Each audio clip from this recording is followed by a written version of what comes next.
अस्सलाम वालेकुम दोस्तों आज बात करेंगे ज़ुल्करनैन बादशाह। ज़ुल्करनैन का मतलब दो सींगों वाला। इन्होंने दुनिया के दोनों सीनों यानी दोनों किनारों का चक्कर लगाया था। यह भी एक कौल मशहूर है, इनके ताज पर दो सींग बने हुए थे और बाज़ इसके कायल हैं कि खुद इनके सर पर दोनों तरफ उभार था। जो सींग जैसा नज़र आता था, अल्लाह ताला ने इनको तमाम रुए ज़मीन की बादशाहत अता की थी। दुनिया में 4 बादशाह ऐसे थे जिनको अल्लाह पाक ने पूरी दुनिया की हुकूमत दी थी। इनमें 2 मोमिन थे और 2 काफ़िर थे। मोमिन तो हज़रत सुलेमान अलैहिस्सलाम और ज़ुल्करनैन हैं और काफ़िर एक बद नसर और दूसरा नमरूद था। और तमाम रुए ज़मीन के 1/5वें बादशाह इस उम्मत में होने वाले हैं, जिनका इसमें ग्रामी हज़रत इमाम मेहदी अलैहिस्सलाम है। चलें दोस्तों पहले सफ़र की तरफ।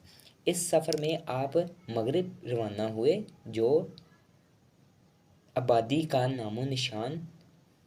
इस सफ़र में आप मगरिब रवाना हुए तो जहाँ तक आबादी का नामो निशान था वो सब मंजिलें आपने तय कर ली।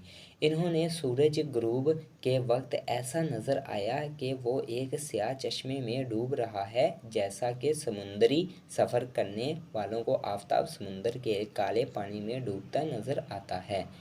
वहाँ इनको एक ऐसी कौम मिली जो जानवरों की खाल पहने हुए थे, इसके सिवा कोई दूसरा लिबास इनकी बदन पर ना था और दरियाई मुर्दा जानवरों के सिवा इनके पास कोई ग़िज़ा नहीं थी। ये कौम नासिक कहलाती थी। हज़रत ज़ुल्करनैन ने देखा कि इनके लश्कर बेशुमार हैं और ये बहुत ताकतवर और जंगजू हैं, तो हज़रत ज़ुल्करनैन ने इन लोगों के गिर्द अपनी फ़ौजों का घेरा डालकर इन लोगों को बेबस कर दिया और कुछ आपकी फ़ौजों के हाथों कत्ल हो गए।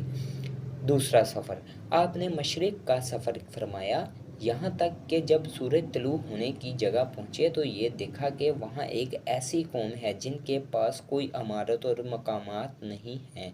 इन लोगों का ये हाल था कि सूरज तलू होने के वक्त ये लोग ज़मीन के गारों में छुप जाते थे और सूरज ढल जाने के बाद गारों से निकल आते थे, अपनी रोज़ी की तलाश में लग जाते थे। ये लोग मुंसलिक कहलाते थे। हज़रत ज़ुल्करनैन ने इन लोगों के मुकाबले में एक ऐसा लश्कर आराई की और जो लोग ईमान लाए इनके साथ बहुत अच्छा सलूक किया और जो कुफर पर डट गए इनके खिलाफ तलवार उठाई। तीसरा सफ़र, फिर आपने शमाल की जानिब सफ़र फरमाया, यहाँ तक कि 2 पहाड़ों के दरमियान में पहुँच गए। वहाँ की आबादी में अजीबो-गरीब ज़ुबान मशहूर थी। इन लोगों के साथ इशारों में बामुश्किल बातचीत की जा सकती थी। इन लोगों ने हज़रत ज़ुल्करनैन से याजूज और माजूज के मज़ालिम की शिकायत की और आपकी मदद तलब की। याजूज और माजूज वो कौम है, इन लोगों की तादाद बहुत ही ज़्यादा है। ये लोग बिला जंगजू, खूंखार, बिल्कुल ही वहशी और जंगली हैं, जो बिल्कुल जानवरों की तरह रहते हैं। मौसम रबी में ये लोग अपने घरों से निकलकर तमाम खेतों और सब्जियां खा जाते हैं और खुश्क चीज़ों को लाद कर ले जाते थे।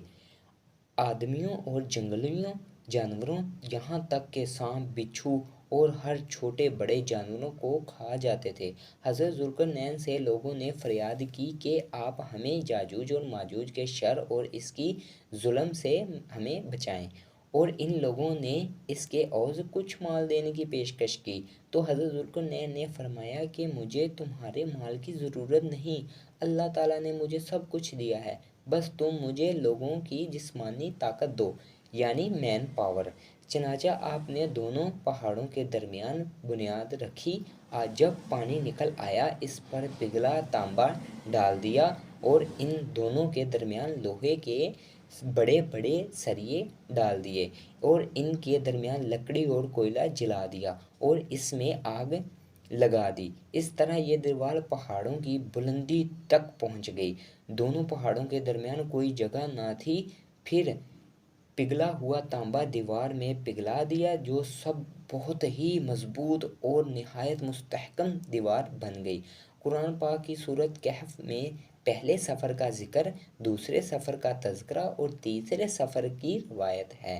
हदीस शरीफ में है कि याजूज और माजूज रोज़ाना इस दीवार को तोड़ते हैं और दिन भर जब मेहनत करते करते इसको तोड़ने के बाद थक जाते हैं तो कहते हैं सुबह को कर लेंगे। सुबह फिर वैसी की वैसी दीवार हो जाती है।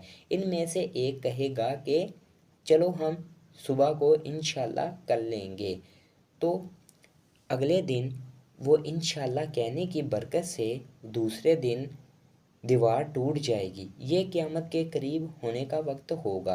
दीवार टूटने के बाद याजूज और माजूज निकल पड़ेंगे और ज़मीन में हर तरफ फितना फसाद कत्ल व गारत करेंगे। चश्मों और तालाबों का पानी पी डालेंगे, जानवरों और दरख्तों को खा जाएंगे, ज़मीन पर हर जगह फैल जाएंगे, मगर मक्का मुकर्रमा, मदीना शरीफ और तैयबा बैतुल मुक़द्दस इन तीनों शहरों में ये दाखिल ना हो सकेंगे। फिर हज़रत ईसा अलैहिस्सलाम की दुआ से इन लोगों की गर्दनों में कीड़ा पैदा हो जाएंगे और ये सब हलाक हो जाएंगे। कुरान पाक में है तर्जमा, यहाँ तक कि जब खोले जाएंगे याजूज और माजूज वो हर बुलंदी से ढलते हुए दौड़े